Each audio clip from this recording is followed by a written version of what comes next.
Hi welcome to my YouTube channel टेकजीन।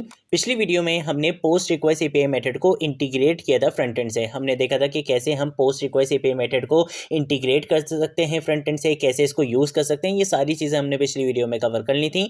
अगर आप लोगों ने अभी तक पिछली वीडियो नहीं देखी है तो काइंडली पिछली वीडियो को ज़रूर देख लेना। इस वीडियो में हम देखेंगे कि कैसे हम एपीआई राउट्स का कॉन्सेप्ट यूज़ करते हुए नेक्स्ट.जेएस में डिलीट रिक्वेस्ट एपीआई मेथड कैसे क्रिएट कर सकते हैं। ठीक है, तो ये सारी चीज़ आज हम इस वीडियो में कवर करेंगे।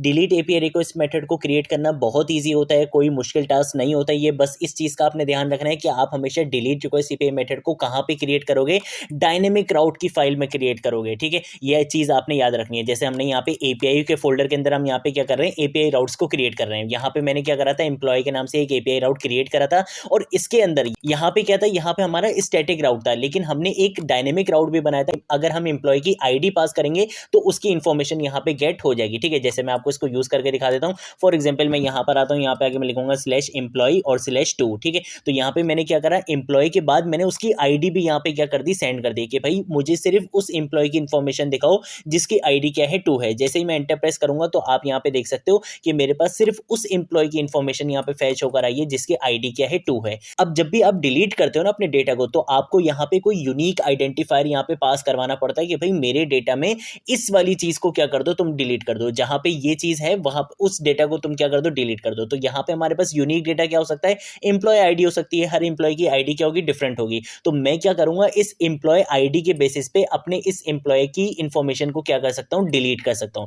तो उसके लिए आप डिलीट रिक्वेस्ट एपीआई मेथड कैसे बना सकते हो, ये आज हम इस वीडियो में देखेंगे। बस सिर्फ इस बात का ध्यान रखना कि आप हमेशा कहां पर बनाओगे, वो डायनेमिक राउट की फाइल में बनाओगे। ठीक है, कभी भी आप स्टैटिक राउट की फाइल में नहीं बनाओगे। डिलीट एपीआई रिक्वेस्ट मेथड आप कहां पे बनाओगे, डायनेमिक एपीआई राउट की फाइल में बनाओगे। ठीक है, तो यहां पर आने के बाद सबसे पहले मैं क्या करूंगा, एक्सपोर्ट का कीवर्ड लिखूंगा, यहाँ पे आगे कॉन्स्ट का कीवर्ड लिखूंगा। कॉन्स्ट के कीवर्ड के बाद मैं यहाँ पे इस मेथड का नाम रख दूंगा डिलीट, क्योंकि आज हम क्या देखने वाले हैं, डिलीट रिक्वेस्ट एपीआई मेथड को देखने वाले हैं। यहाँ पे आगे मैं लिख दूंगा REQs यानी कि रिक्वेस्ट, और यहाँ पे आगे हम लिख देंगे वैल्यू। 2 पैरामीटर्स मैंने यहाँ पे इस तरीके से बना लिए। और इसके अंदर आके मुझे इसको कोई एसिंग फंक्शन बनाने की जरूरत नहीं है, क्योंकि यहाँ पे हमने कोई बड़ा काम नहीं करना। हमने सिंपल क्या करना है कि जो आईडी हमारी मैच हो जाएगी हमारे डेटा से, उस डेटा को हमने क्या करना है, यहाँ पे डिलीट करना है। ठीक है, तो उसके लिए मैं सिंपल एक काम ये करता हूँ कि मैं यहाँ पर आगे लिख दूंगा लेट, और एम्प्लॉय आईडी के नाम से हम क्या करते हैं, यहाँ पे एक वेरिएबल बना लेते हैं। ठीक है, मैं यहाँ पर अगर बोलूंगा वैल्यू डॉट पैरम्स। ठीक है, पैरम्स का मैं यहाँ पे यूज करूंगा डॉट। मेरे डायनेमिक राउट का क्या नाम है, EMP ID। ठीक है, तो मैं यहाँ पर अगर लिख दूंगा EMP ID।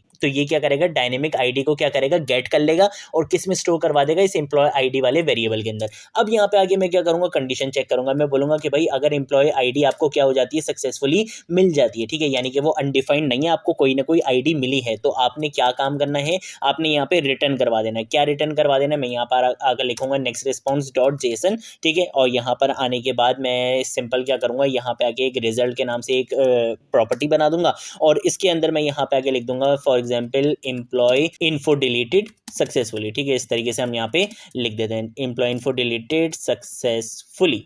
और यहाँ पर आने के बाद एक और काम ये करेंगे, हम यहाँ पे आके एक स्टेटस कोड भी बना देंगे। ठीक है, तो इसका स्टेटस कोड मैं क्या बनाऊंगा, मैं यहाँ पे आगे लिख दूंगा स्टेटस, और इसकी वैल्यू मैं यहाँ पे लिख दूंगा 200 यानी कि ओके, कि आपका जो डेटा था वो सक्सेसफुली यहाँ पे डिलीट हो चुका है। ठीक है, अब इसके बाद मैं क्या करूंगा, मैं सिंपल इसी चीज को यहाँ पे क्या करूंगा, Ctrl+D से कॉपी लाइन डाउन करूंगा। यहाँ पे इफ की जगह मैं सिंपल क्या लिख दूंगा, एल्स लिख दूंगा। ठीक है, तो मैं यहाँ पे आके लिख दूंगा एल्स। ठीक है, मैं यहाँ पे इस तरीके से इसको क्या कर देता हूँ, एल्स कर देता हूँ। और एल्स में आपको पता है कि आपने कोई कंडीशन नहीं देनी होती। अगर आपकी इफ की कंडीशन फॉल्स हो जाएगी तो फिर आपने क्या काम करना है, रिजल्ट के अंदर आकर मैं लिख दूंगा एम्प्लॉय नॉट फाउंड। ठीक है, यहाँ पे आके हम कुछ इस तरीके से लिख देंगे, या एरर लिखना चाहो, कुछ भी लिखना चाहो आप यहाँ पे लिख सकते हो। तो मैंने यहाँ पे लिख दिया एम्प्लॉय नॉट फाउंड, और यहाँ पे स्टेटस कोड इसका फॉर एग्जांपल मैंने कर दिया 404। सिंपल इतना सा काम करना है, ये आपका delete request API method create हो चुका है। अब डेटाबेस से कैसे आप वैल्यू को डिलीट करते हो एक्चुअल में, वो चीज हम आगे जाके कवर करेंगे जब हम डेटाबेस की इंटीग्रेशन देखेंगे। वो 2-3 वीडियोस बाद हम वो टॉपिक भी स्टार्ट कर देंगे। लेकिन delete request API method create कैसे करते हो, वो चीज मैंने आपको यहाँ पे बता दी, और उससे रिलेटेड इंपॉर्टेंट पॉइंट्स भी मैंने आपको यहाँ पे कवर करवा दिए। अब इसको टेस्ट कर लेते हैं।